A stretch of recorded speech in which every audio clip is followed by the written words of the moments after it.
कंकाल का रहस्य। चौरा गांव के खेतों में इन दिनों खुदाई का काम चल रहा था।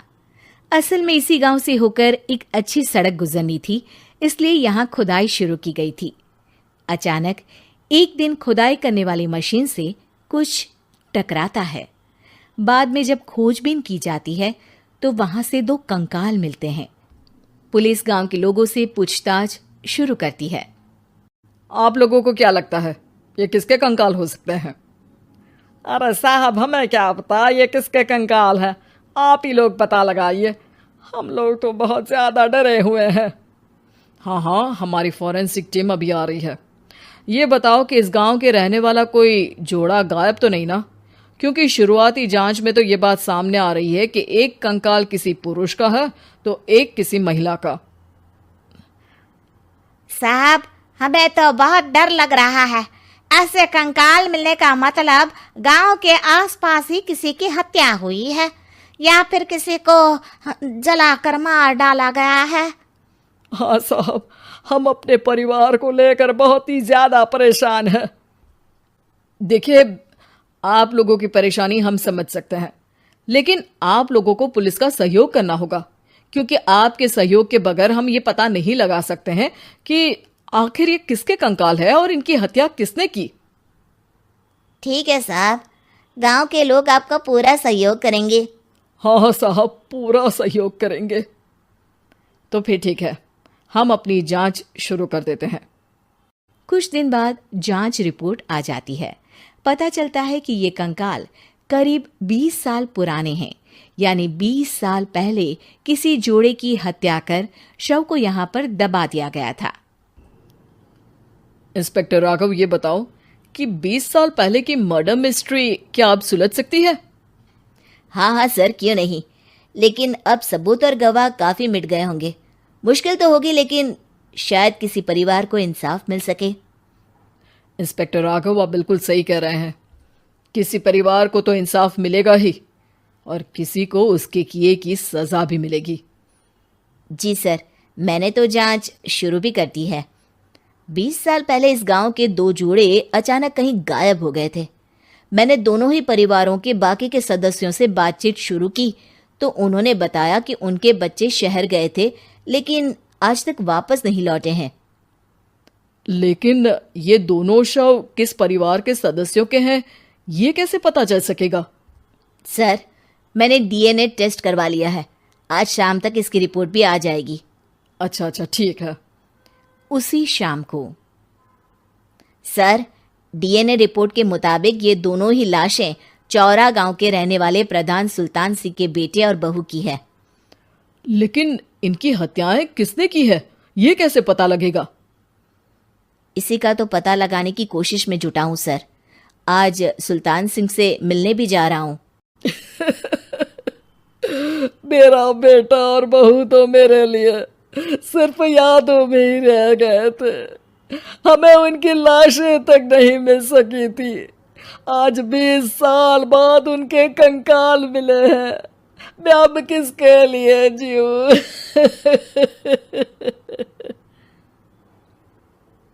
लेकिन सर, क्या आपकी किसी से कोई दुश्मनी थी? अपने बेटे बहू की हत्या के लिए आप किसे जिम्मेदार मान रहे हैं? अब मैं किसका नाम बोलूं? मेरी तो किसी से दुश्मनी नहीं थी, बस मेरे बेटे बहू को कोई वापस ला पाता।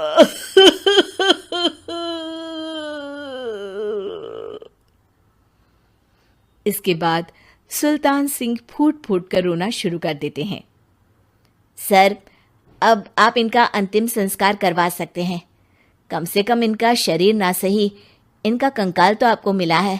लेकिन हाँ, अगर आपको कुछ भी याद आए तो ज़रूर बताइएगा। मेरी तो बेटा अब उम्र हो गई है, लेकिन मेरे बेटे और बहू के हत्यारों का ज़रूर पता लगाइएगा, क्योंकि जब तक हत्यारे पकड़े नहीं जाएंगे मेरा मन नहीं मानेगा।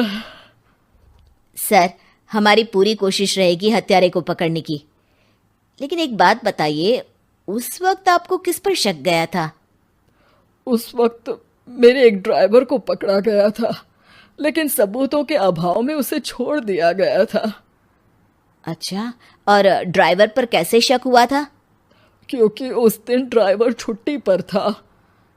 उस समय लेकिन लाश क्यों नहीं मिल सकी थी? उस वक्त पुलिस ने बहुत कोशिश की थी, लेकिन दोनों की डेड बॉडी नहीं मिल सकी थी।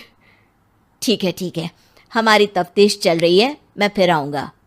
इसके बाद इंस्पेक्टर वहां से चला जाता है और सुल्तान सिंह अपने बेटे और बहू की याद में खो जाते हैं। कुछ दिन बाद सुल्तान सर, एक बात बताइए, जब आपके बेटे बहू की हत्या हुई थी, उसी के आसपास आपके ही गांव का रहने वाला एक और जोड़ा उसी वक्त गायब हो गया था ना? हाँ सर, अलका और अभिषेक, वो भी मेरे बच्चों जैसे ही थे। तो फिर वो कहाँ है? उनका भी आज तक पता नहीं चल सका, लेकिन बताते हैं कि कुछ साल पहले अभिषेक को गांव के ही किसी आदमी ने मुंबई में देखा था, लेकिन फिर वो गायब हो गया। यानी अभिषेक और अलका की हत्या नहीं हुई थी, बल्कि उन्होंने किसी वजह से खुद ही गांव छोड़ दिया था। हाँ, हो सकता है, क्योंकि अभिषेक मेरे बेटे संतोष का अच्छा दोस्त था और उसका मेरे घर भी आना जाना लगा रहता था। हो सकता है कि उसने मेरे बेटे और बहू के बारे में सुन लिया हो और ये गांव छोड़ दिया हो सकता है। उनके परिवार का कोई अब नहीं रहता क्या इस गांव में? अब तो कोई नहीं रहता। एक चाचा थे, लेकिन उन्होंने भी अपना पुश्तैनी मकान बेच दिया है। वो भी अब कहीं शहर में ही बस गए हैं। ओह, अभिषेक और अलका के बारे में भी पता लगाना होगा। हो सकता है कि वही इस हत्या के बारे में कुछ बता सके। हो तो सकता है, लेकिन वो बेचारे तो खुद ही वक्त के मारे थे, वो क्या बताएंगे। फिर भी सर, जब केस दोबारा खुला है तो जांच तो करनी ही पड़ेगी, और इस बार तो लाशें भी बरामद हुई है। कुछ दिन तक लगातार तफ्तीश चलती रही। एक दिन थाने से सुल्तान सिंह को फोन आता है। हाँ, कौन बोल रहा है? सर, मैं कांस्टेबल तुलाराम बोल रहा हूँ थाने से। आपको थाने आना पड़ेगा। थाने? लेकिन क्यों? सर, किसी की पहचान करवानी है। अच्छा ठीक है, मैं दोपहर तक पहुंचता हूँ। सुल्तान सिंह दोपहर में थाने पहुंचता है। कई पुलिस के अधिकारी वहां मौजूद रहते हैं।